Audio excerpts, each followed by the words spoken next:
A mom who drowned her own toddlers 30 years ago is hoping to be freed soon. But her former husband, who is also the children's father, is vehemently opposed to her ever stepping foot out of a prison. That's right, you guessed it, we're talking about Susan Smith. We're recapping the horrific case that shocked the nation and what her upcoming parole hearing could look like with prison consultant Justin Paperny. Welcome to Sidebar, presented by Law and Crime. I'm Elizabeth Milner. In 1994, Susan Smith shocked the nation when she intentionally left her car and drive with her 3-year-old son Michael and 14-month-old son Alexander still strapped in their car seats, and let the car drown in a South Carolina lake, killing both of her sons. Initially, Smith claimed a black man carjacked her and took off with her vehicle with her son still inside. And she painted a picture of herself as a worried mother, and she made pleas for her son's safe return. I would like to say to whoever has my children that they please bring them home to us where they belong. But investigators doubted Smith's story and believe she murdered her young children. Law and Crime's Anjanette Levy spoke with the prosecutor in the case, Tommy Pope, earlier this year for Law and Crime's Crime Fix. Pope referenced a time he knew something was off when Smith appeared to be delighted by the camera attention instead of worried about her sons. You know, in a strange twist, and like you said, back then, we didn't have all the different news sources we can, but she was drawn from the beginning to the opportunity and the attention of being on the media. I remember I had raw footage from Channel 7 out of Spartanburg that was the first people on the scene to the house she went to. They had called David to come to the scene, and they're about to do the video. The camera lights are off. That was back in the old days when you had a big boy like me carrying the cameras, and then you had the anchor person doing the work.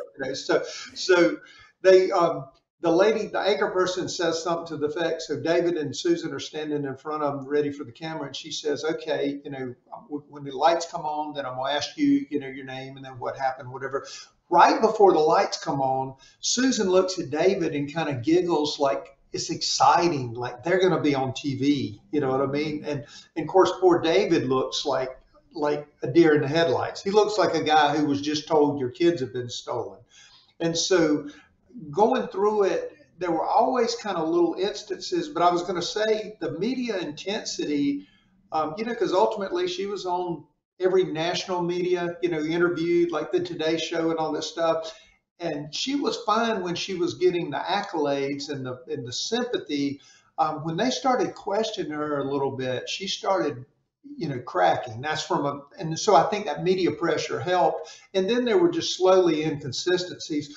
The other thing is law enforcement always runs a dual investigation. If you tell me an alien took your child, then I'm going to go work on the alien case too, but I'm also going to check the logical things like family members. And so sometimes people say that's offensive, but you have to check out the victim's family too to kind of check that off the list. Fortunately, they kept that working, and ultimately it proved they were looking in the right spot.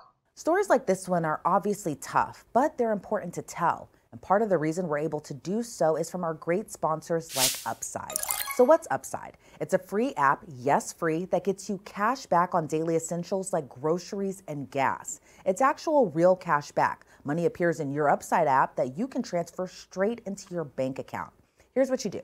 You download the Upside app, then claim an offer for whatever you're buying on Upside. I went to 7-Eleven, got some Sour Patch Kids, and used the app, and honestly, it's super easy.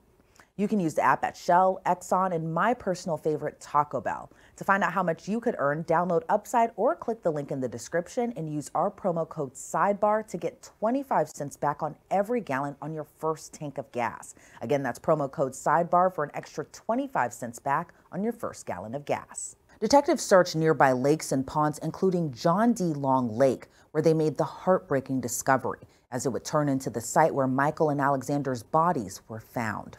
Smith told investigators she hadn't planned to murder her sons, claiming she wasn't in the right state of mind. But when Smith went to trial a year after the shocking crime, prosecutors revealed another bombshell that would give insight into why Smith killed her young sons. The prosecution argued Susan Smith wanted to get rid of her son so she could continue an affair and start a new life with a former lover who didn't want children. However, the defense argued Smith had mental health issues and drove to the edge of the lake to kill herself and her two sons, but her body willed itself out of the car. It didn't take long for a jury to convict Smith, only 2 hours of deliberations. After her conviction, the prosecution argued in favor of the death penalty, but the jury decided on life in prison with the possibility of parole in 30 years. Bringing us to this year in 2024. We're just months away from her parole hearing, and Susan Smith is fighting for her chance to be free again. But for Susan Smith, the freedom that she's seeking might not happen, especially if her former husband has a say. According to the New York Post, Smith reached out to her ex, begging him not to oppose her bid for release. But a family member of David Smith told the Post he 100% opposes her release from prison. The relative said, quote, "He has every right to stand in her way, and that's exactly what he's about to do. She killed his kids, causing him a lifetime of heartbreak. If she thinks he's going to stand by while she tries to get out of jail, she's even more delusional than we even thought." But even after Susan Smith was convicted, she didn't clean up her act. She was caught using drugs and having sex with prison guards.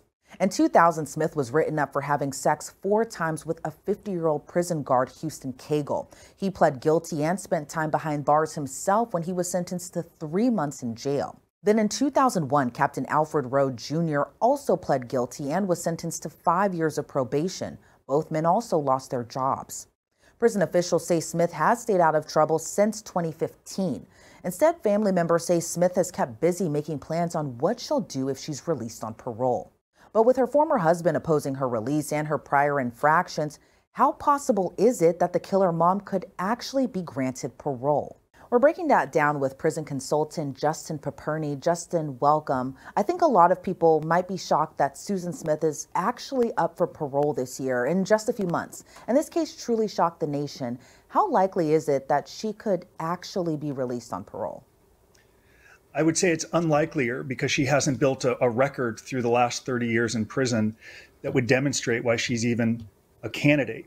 It's one thing to say, I think I want to go home, I've earned it. It's another to have actually built a record over the last 30 years that she could actually rely on. Because to me, at least, it doesn't appear as if she's done that work that could influence a parole board. I would say it's very unlikely she succeeds. And I know that's to the happiness of her ex-husband. And that brings me to my next question. Her former husband, David Smith, is very against her ever getting out of prison for what she did to their sons. How much of his say will actually go into account for the parole board? The victim's statement is probably the most significant. And you could argue that he might have been a little bit more sympathetic if she had built a record over a sustained period of time. We interview federal and state judges, and you hear from judges or parole boards, what does it take to succeed? Get out of prison early, get probation or parole. The prisoner has to build a record that shows what have they learned? Why would this never happen again? The devastation you've done to other people, how you will be law-abiding if you get released. A crime like this may never lead to a release, but at least she could have shown that she is a candidate, even though the husband would oppose it. But his statement, it is a big deal, and it's the biggest reason she most likely gets denied now and for the rest of her life. And the opposition from her husband, as well as the past infractions she got for using drugs, having sex with prison guards, that coupled with her ex-husband not wanting her to be released, is there really anything that's working in her favor? Zero, other than she's served 30 years thus far, and calendar pages have turned, and she's 30 years removed from her crime. It is a shame when people think they have earned an early release, yet there's no evidence that demonstrates why they're worthy of an earlier release. Her behavior in prison, the infractions, sleeping with guards, if anything shows she doesn't get it, she is incapable of making good decisions. And a parole board is simply going to ask a question. Has she done anything to demonstrate that she would be law-abiding on the other side? Unlikely if she can't follow the rules inside of a controlled prison environment. No chance.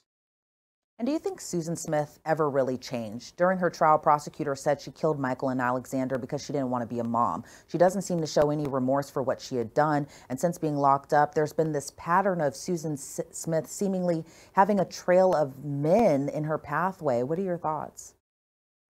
She's done very little to demonstrate that she's changed, that she's worthy or have earned a second chance. What she is doing is what some people in prison who have to happy talk, cliches. I've served 30 years. I think I've earned another chance. Please don't get in the way of my parole.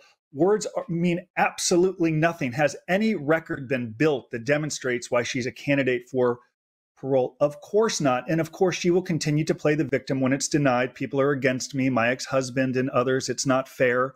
That's one way to serve time. It makes you feel better, but all it really does is get in the way of fully accepting responsibility and acknowledging and sharing and owning that she destroyed lives. And until she can acknowledge that, more misery to come for her and others she continues to hurt. And that hearing is just a few months away in November. What could her parole hearing actually look like? Well, I presume most people who actually want parole, we have a nonprofit, for example, that does work in every California prison. And people who are trying to qualify for an early release, they demonstrate through their own efforts how they got to prison, what have they learned, if they're engaged in programming, how is the programming helping them, if they're reading literature, why, how will the work in prison help them become a law-abiding citizen after their release. She hasn't done that. So you can't expect her to start that over the next 3 months. You'll probably have some lawyer, some advocate expressing why she's a candidate for release. She's served 30 years. But you're only successful if the prisoner has built a record that shows, and from what I've read and heard, she's had 30 years to build that record. And instead of doing it positively and growing it and documenting what she's learned, she's continued on this path of bad decision-making. It's why the parole board denying her, in my opinion, will be a formality now and for the foreseeable future. She hasn't earned it. Now, say Susan Smith's parole is denied. Would she have another opportunity to go to the parole board? And if so, how long would that be?